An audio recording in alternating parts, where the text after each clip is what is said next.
কিন্তু আমি তাকে ব্লক মেরে দিই, কল না দিয়েই কোনো কিছু না করে। তোমরা একটা জিনিস চিন্তা করলেই পেয়ে যাবা, রাদের মতো ইউটিউবারকে আমি ব্লক করে দিচ্ছি কিন্তু রাত আমাকে যাইতে দিতে চাচ্ছে না। কেন না আমি 3 বছর থাকছি, তার দুর্বলতা সব কিছু জানা আছে, সে কি করছে না করছে এই কমিউনিটিতে সব জানা আছে। আমি যদি মুখ খুলি বাংলাদেশ টপ 1 শেষ। আর এই বাংলাদেশ টপ 1 স্কোরের জন্য আমি কি করছি সেই কথা যদি আমি বলি, বাংলাদেশ টপ 1 সব ফ্যান ফলোয়ার আমার হয়ে যাবে, এই ভয় তার মনের ভিতরে কাজ করছে। কেন না আমি বাংলাদেশ টপ 1 এর প্লেয়ার ছিলাম না, আমি বাংলাদেশ টপ 1 স্কোয়াডের একজন টিম মেম্বার বা টিম মেট ছিলাম। আর আমি টানা 3 বছর যাবত তোমার স্কোয়াডে পার্মানেন্ট তোমার সাথে আছি, মানে তোমার স্কোয়াডের প্লেয়ার না, তোমার স্কোয়াড মেট হিসেবে। আমি কি কি করেছি এই ভিডিও তার নাই বলি তো পরবর্তী ভিডিওর জন্য কিছু রাইখাই দিই না, কি বলো? তো যাই হোক, যত যাই বলি টপিক কিন্তু ঘুরবে না, পিছনে আমার একটু জিনিস ছেড়ে এসেছি, অনেকে আবার ভুলে গেছে কোন টপিক ঢুকাই দিলাম, তোমাদের জন্য একটু ক্লিয়ার করতেছে। আমি কিন্তু বলেই দিয়েছি আজকের ভিডিওর মধ্যে 2টা বিষয় প্রমাণ করো বাংলাদেশ টপ 1কে কেন আমি হুমকি দিয়েছিলাম, আসলে কি হুমকি দিয়েছিলাম। চলো সেই টপিকে আমরা যাই, নাকি এই টপিকটা লাস্ট নিব না? যাই হোক, এই টপিকটাই শুরু করি। ছোট্ট একটু উদাহরণ দেবো, লিডার যদি কখনো কোনো কিছু করতে সে একা কখনোই পারে না, ডান হাত বাম হাত প্রয়োজন। আর বাংলাদেশ টপ 1 এক কথায় ডান হাত ছিলাম আমি, আমাকে সর্বোচ্চ সব দিক থেকে ইউজ করা হয়েছে। এখন আমার অধিকার আমার হকই আমাকেই দেওয়া হচ্ছে না। তো বাংলাদেশ টপ 1কে কেন আমি হুমকি দিয়েছিলাম বাংলাদেশ টপ 1 একমাত্র জানে, অন্য কেউ জানে না। তো হুমকির বিষয়টা আরেকটু পিছাই, 1-2 মিনিটের ভিতরে বিষয় শেষ করব, তার আগে এই ভয়েসটা তোমাদেরকে শোনাইতে হবে। আসলে সেই ভয়েসটা কি ছিল গাইস, ভয়েসটা কি ছিল তোমাদের কি ভিডিওর ভিতরে শোনাবো নাকি নেক্সট পার্টের জন্য ইন্টারেস্টিং রেখে দিব? বলো বলো। আরে না, তোমরা আমার ভাই বেরাদা, তোমাদেরকে আমি কিভাবে এইভাবে ধোকা দিতে পারি সেই ভিডিওর শুরু থেকে আমি আসতেছি, কিছু একটা প্রমাণ দিব, মানে 2টা বিষয় প্রমাণ দিব। তো ভয়েসটা তোমাদেরকে শোনাই চলো। তো এই স্ক্রিনশট আর ভয়েস কাজে আসতে পারে, এই কারণে আমি এক জায়গা ফরওয়ার্ড করে রেখে দিয়েছিলাম, সেখান থেকে তোমাদেরকে শোনাবো। ভাই আপনি যে ক্ষতি করবেন না এটা আমিও জানি, কালকে আপনি রাগের মাথায় বলছেন এটাও আমি জানি। আপনার আমার যথেষ্ট চেনা আছে, আপনি কেমন লোক, আপনার সাথে আমার চলা আছে, আপনিও যথেষ্ট ভালো করে জানেন আমি কেমন লোক। আর আপনি যে কারো ক্ষতি কোনো খুদাই চুলকায় কারো ক্ষতি করতে পারবেন না এটাও আমি জানি। আপনারা কেউ খোসা মারলে আপনি আরো সইরা যান, কিন্তু বরঞ্চ ক্ষতি কোনোদিন করেন নাই, ওটা করবেন না এটা আমি ভালো করে জানি। ক্ষতির কথা এখানে আসে নাই, আমি আপনার প্রান্তর কথাই বলছি। কিন্তু দাদা একটা জিনিস মাথায় রাখতে হবে, রাগ অভিমান করে কোনো কিছু সিদ্ধান্ত নেওয়া এটা কিন্তু খুব খারাপ একটা জিনিস, এটা মাথায় রেখেন দাদা। আপনার আমি আর কেমনে বোঝাবো, তো কলই ধরতেছে না, কল ধরলে একটু আপনার সাথে কথা বলতাম, যদি পারেন একটু কল দেন, তারপরে আমি আপনার কিছু কথা বলি, তারপরে দেখেন আপনার কি মনে হয়। তার সাথে আমি 3 বছর চলছি, অবশ্যই সে জানে আমি কেমন, সে কিন্তু ওই ভয়েসের ভিতর বলে দিয়েছে আমি কেমন। আমি কোনো ঝামেলায় জড়াইতে চাই না এবং জড়াই না, আমি ওইখান থেকে সরে চলে আসি। তো এই সেম বিষয়টা যখন আমি স্কোয়াড বানাই তখন থেকে রাদের সাথে ঝামেলা, টুকিটাকি ঝামেলা চলতে চলতে 6 তারিখে বিশাল বড় ঝামেলা হয়ে যায় এই টুর্নামেন্ট স্কোয়াড নিয়ে। আমি স্কোয়াড বানালাম, আমি সব কিছু করলাম, এই ফুল লাইন আপ নিয়ে নাকি রাত অফিসিয়াল টুর্নামেন্টের স্কোয়াড কনফার্ম করছে তাদের নিয়ে খেলবে। এই কথা শোনার পরে বিশ্বাস করেন রাসেল ভাই, তার প্রতি মন আমার একদমই উইঠা যায়, যে কি বলবো আর, এর আর কি বলার।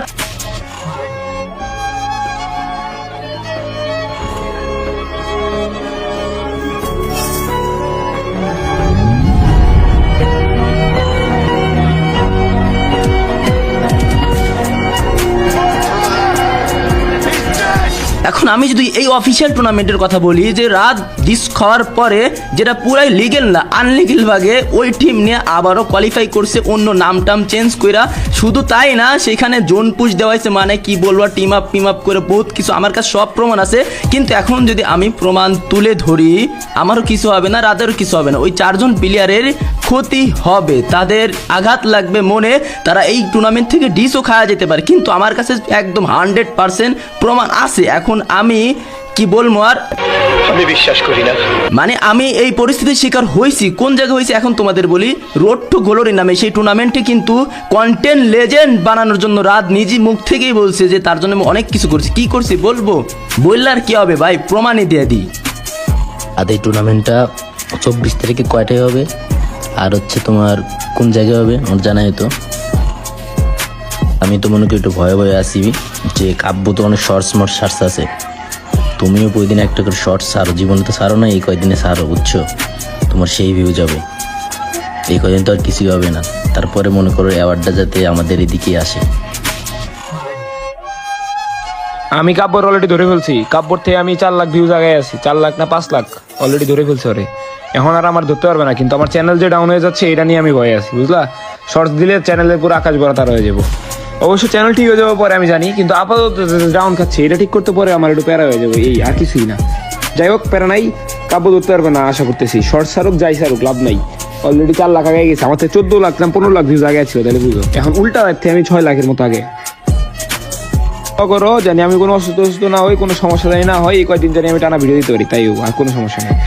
আর একদিক দিয়ে টুর্নামেন্টে লাইভ হবে free fire sports Bangladesh, sorry free fire Bangladesh official sports কইতেছি, ফ্রি ফায়ার বাংলাদেশ অফিসিয়াল, যে গেমের ভিতরে ইভেন্ট আসে না, ডাইরেক্ট ইউটিউবে নিয়ে যায়, ওই লাইভ মেবি সরাসরি গেমে ওই দিতে পারে, আর অনেক রিডিম কোড গিভ অ্যাওয়ে করবে ওই লাইভে। অনেক ওয়াচিং যাবে, ধরো 30 40 50, আর যে গেমের ভিতরে দেয় 100 ওয়াচিংও যাইতে পারে। ইনশাল্লাহ চাইলে আমাদের এদিকে আসুক। আর হচ্ছে তোমার এই কদিনের কাম খালি ভিডিও বানানোর, খাওয়া দাওয়া, ঘুম, ঠিক আছে? এই কদিন স্যাক্রিফাইস করো, আগে থেকে ভিডিও টিডিও বানায় রাখো, বাই চান্স একদিন মিস্টেক হইলে ওই দিনে যাতে মিস্টেক না হয় ওইটা আপলোড দিয়ে দিল, দেখা যাক কি হয়। আমি হালকা টেনশন আছি যে চ্যাম্পিয়ন আমাদের এদিকে যদি আসে তাহলে তো ভালোই হবে। আর এদিকে আমারও জয় বাংলা, তুমি স্কোয়াডে খেলতেছো না, তোমার আইডি খেলতেছে না, লাইভে গেলে এরকম ওয়াচিং ওইটা আসতেছে না, বোঝাই তো। সবাই খালি কয় রাত বাইরে নিয়ে আসেন, রাত ভাই কই, হ্যান ত্যান কত কাহিনা। হ্যাকার তো মায়েরা জিন্দিগি তেজপাতা করে ফেলাইতেছে। আমি যেটা একটা ভাবতাছি যে প্রান্ত যে হচ্ছে তোমার সাথে খেলে না, প্র্যাকটিস ম্যাচ করে, ভাবতেছি একদিন আমি তোমাদের সাথে এরকম আরএসকে ওরা তুমি আমি একদিন থাকলাম, প্র্যাকটিস মিস করলাম, হ্যাকারাতে মার খাওয়া, এটা কেমন হয়? আসসালামু আলাইকুম বড় ভাই, ভিউ বেশি হয়ে গেছে তাই না, এই কারণে আজকে ভিডিও আপলোড দেওয়া নেই। তোমার খবর আছে যদি অ্যাওয়ার্ড না আসে? তো আমার ভাই বিরাদার, এই ভয়েস শুনে কিন্তু বোঝা যাচ্ছে রাদের আর আমার সম্পর্ক কত গভীর ছিল। আর কন্টেন্ট লেজেন্ড আমি তাকে বানানোর জন্য আমি নিজেই তাকে ফোর্স করতেছিলাম, তুমি বা কন্টেন্ট লেজেন্ড হতেই হবে, এইটা ওইটা। আর এইখানে কিন্তু এরও চিহ্ন দিয়ে আমি তারিখগুলাও দেখাই দিছি। একদিন সে ভিডিও দেয় নাই, সেজন্য কিন্তু আমি তারে হুমকিও দিচ্ছিলাম, এটাও তো হুমকি তাই না? তোমাকে কন্টেন্ট লেজেন্ড হতেই হবে। তাহলে এইখানে একটা জিনিস বোঝা যায় এই স্কটটাকে আমি কত আপন মনে করেছি। এখন যেটা বলতে যাবো আর কি বলবো, সে আমাকে তার পরের দিন, দেখো SMS আছে কিন্তু এখানে, ডেট মেট সবই আছে, আমার কল দিতে বলে, ঠিক আছে? তো আমি কল দিই, তারপরে তো কলে কথা হয়, সে কি বলে। তো আমার ভাই বিরাদার, এখন কি আমি বলবো নাকি চুপ থাকবো? কারণ আমি এত কিছু তুলে ধরতাম না, এত লাগতাম না। তাকে আমি স্ক্রিনশট দিয়েছি বা ভয়েস SMS যাই দিয়েছি, সে স্কিপ করে অল্প একটু দেখায় ওইটা অডিয়েন্সের মাধ্যমে, মানে আমাকে খারাপ করার জন্য সে লেগে পড়ে উঠেছে। মানে আগে পরে কোনো কিছু দেখানো নাই, সে আমার নামে অপবাদ দিয়েই যাচ্ছে 48 মিনিট পরে অপবাদ দিয়েছে। তো আমি তো এখানে কোনো কিছু স্কিপ করে নেই, সরাসরি তোমাদেরকে দেখাচ্ছি। তারপরে আমরা কলে যাই, কলে যাওয়ার পরে কি কথা হয়, অনেক কথা হয়। সে কন্টেন্ট লেজেন্ডে কাব্যর কাছে হেরে যাচ্ছে, হ্যান ত্যান, এইটা ওইটা, কি করা যায়, কিভাবে জিতা যায়, বক্কর চক্কর। তখন উস্তাদের মা শেষ রাত্রে কথা আছে না। তো তোমরা যদি আমার এই মুখটা খোলাইতে চাও, আমার মনে হয় কি আমি বলার আগে আমাদের টপ 1-কে সুযোগ দেওয়া উচিত। কি এর সুযোগ?